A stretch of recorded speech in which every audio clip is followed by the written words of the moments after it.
Bismillahirrahmanirrahim. Assalamualaikum warahmatullahi wabarakatuh. Perkenalkan, saya Muminan, saya dari program studi manajemen. Hari ini saya akan mempresentasikan UAS dengan mata kuliah Etika Bisnis. Topik yang saya ambil yaitu isu hak pekerja dan ketenagakerjaan di sektor manufaktur. Dengan judul Gaji UMR Lebak di tahun 2025 paling rendah di Banten. Artikel ini saya ambil dari kompas.com dengan dosen yaitu Bapak Joko Suharyanto, SE, MM, CPOD. Langsung saja poin-poin yang akan dibahas yaitu yang pertama identifikasi sektor bisnis yang terdampak adalah di manufaktur. Yang kedua yaitu analisis teori etika bisnis seperti etika deontologi, utilitarianisme atau etika keutamaan. Yang ketiga yaitu dampak dari isu tersebut terhadap bisnis, konsumen, dan masyarakat. Yang keempat, rekomendasi solusi berbasis etika bisnis untuk menyelesaikan permasalahan yang diangkat. Langsung saja, Kementerian Ketenagakerjaan atau Kemenaker mencatat jumlah korban PHK pada Januari hingga Agustus 2024 mencapai 46.240 pekerja. Pada September 2024 terdapat tambahan pekerja yang terkena PHK sebanyak 6.753 orang, sehingga jumlahnya menjadi 52.993 orang.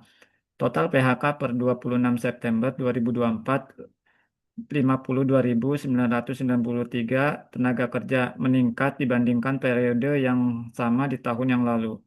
Itu kata Direktur Jenderal Pembinaan Hubungan Industrial dan Jaminan Sosial Kemenaker yaitu Indah Anggoro Putri dikutip dari kompas.com. Bukan hanya uang pesangon, perusahaan wajib memberikan hak-hak lain untuk karyawan yang di PHK. Lantas, apa saja hak-hak karyawan yang di PHK? Ketentuan hak-hak pekerja yang di PHK tercantum dalam Undang-Undang Nomor 6 Tahun 2023 tentang penetapan peraturan pemerintah pengganti Undang-Undang atau Perpu Nomor 2 Tahun 2022 tentang Cipta Kerja menjadi Undang-Undang. Besaran masing-masing uang tersebut disesuaikan dengan alasan PHK dan kondisi karyawan atau pekerja. Berikut di bawah ini perinciannya. Yang pertama yaitu uang pesangon. Pekerja terkena PHK wajib menerima uang pesangon dari perusahaan yang besarannya mengikuti lama masa kerja. Yang kedua yaitu uang penghargaan masa kerja, yaitu uang sebagai bentuk terima kasih atas kinerja karyawan selama bekerja di perusahaan. Yang ketiga yaitu uang pengganti hak. Uang pengganti hak adalah konversi dari berbagai hak karyawan yang belum diambil selama bekerja di perusahaan ke bentuk uang. Selanjutnya itu sanksi bagi perusahaan yang melanggar. Sekretaris Jenderal Kemenaker Anwar Sanusi mengatakan perusahaan yang tidak memenuhi hak pekerja korban PHK diancam dengan sanksi pidana sesuai Undang-Undang Nomor 6 Tahun 2023. Perusahaan dapat dikenakan sanksi penjara paling singkat 1 tahun dan paling lama 4 tahun. Perusahaan juga dapat dihukum dengan pidana denda paling sedikit 100 juta rupiah dan paling banyak 400 juta rupiah. Yang kedua yaitu analisis teori etika bisnis. Yang pertama yaitu analisis dengan etika deontologi. Etika deontologi yang berfokus pada kewajiban dan aturan moral, menekankan bahwa tindakan dianggap etis jika sesuai dengan prinsip moral yang universal. Terlepas dari konsekuensinya, pemerintah pemerintah yaitu pemerintah memiliki kewajiban moral untuk memastikan bahwa UMR yang ditetapkan cukup untuk memenuhi kebutuhan dasar pekerja dan keluarganya. Selanjutnya yaitu kewajiban perusahaan atau pengusaha. Meskipun perusahaan secara hukum terikat oleh UMR yang ditetapkan, dari perspektif deontologi ada kewajiban moral untuk membayar upah yang adil yang mungkin melebihi UMR tersebut dianggap tidak layak.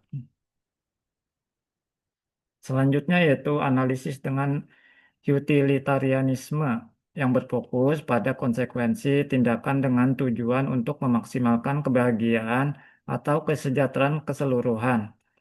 Dampak negatifnya yaitu UMR yang rendah dapat menyebabkan penurunan daya beli pekerja, kesulitan memenuhi kebutuhan dasar, peningkatan stres, dan penurunan kualitas hidup.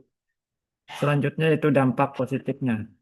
Argumen yang mungkin dihadirkan menarik investasi. Argumen yang sering digunakan adalah bahwa UMR rendah dapat menarik investasi ke wilayah tersebut, menciptakan lapangan kerja, dan pada akhirnya meningkatkan pendapatan masyarakat secara keseluruhannya. Yang ketiga yaitu analisis dengan etika keutamaan. Istilah keutamaan dalam istilah etika keutamaan itu sendiri sebetulnya menunjukkan sebuah konsep tentang hidup yang baik di mana manusia menjalani kehidupan dalam rangka mewujudkan potensi terbaik yang dimilikinya. Keutamaan pemerintah yaitu pemerintah yang berbudi luhur akan mempraktikkan keadilan dalam penetapan UMR, memastikan bahwa upah yang ditetapkan adalah adil dan layak bagi semua pekerja, bukan hanya mengakomodasi kepentingan pengusaha. Selanjutnya itu keutamaan perusahaan atau pengusaha. Pengusaha yang berintegritas tidak akan mengambil keuntungan dari UMR yang rendah untuk mengeksploitasi pekerja, melainkan akan berusaha membayar upah yang adil sesuai dengan kontribusi pekerja dan kemampuan perusahaan.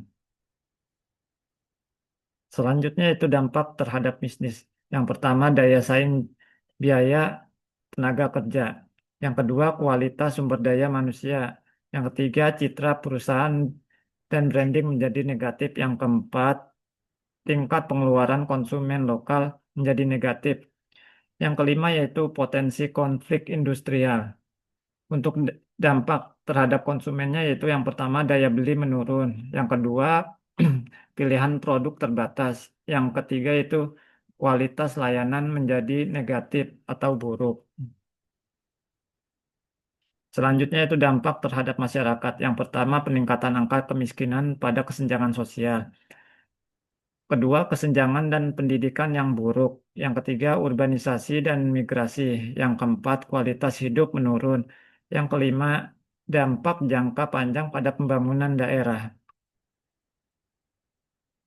Selanjutnya yaitu rekomendasi solusi berbasis etika bisnis untuk isu UMR di Lebak tahun 2025. Yang pertama, transparansi dan partisipasi dalam penetapan UMR. Proses penetapan UMR harus melibatkan dialog yang terbuka dan jujur antara pemerintah daerah, perwakilan serikat pekerja, asosiasi pengusaha, dan akademis atau pakar ekonomi. Yang kedua yaitu peningkatan kapasitas dan produktivitas pekerja. Pemerintah bekerja sama dengan perusahaan dan lembaga pendidikan harus berinvestasi dalam program pelatihan dan pengembangan keterampilan yang relevan dengan kebutuhan pasar kerja. Yang ketiga yaitu penguatan serikat pekerja dan perlindungan hak-hak pekerja. Tingkatkan kesadaran pekerja mengenai hak-hak mereka termasuk hak untuk berunding kolektif serta pemerintah harus aktif memfasilitasi dialog konstruktif antara serikat pekerja dan manajemen perusahaan untuk mencari solusi bersama terkait upah dan kondisi kerja. Terima kasih. Demikianlah presentasi dari saya dengan mata kuliah etika bisnis. Kurang lebihnya saya mohon maaf. Saya akhiri. Assalamualaikum warahmatullahi wabarakatuh.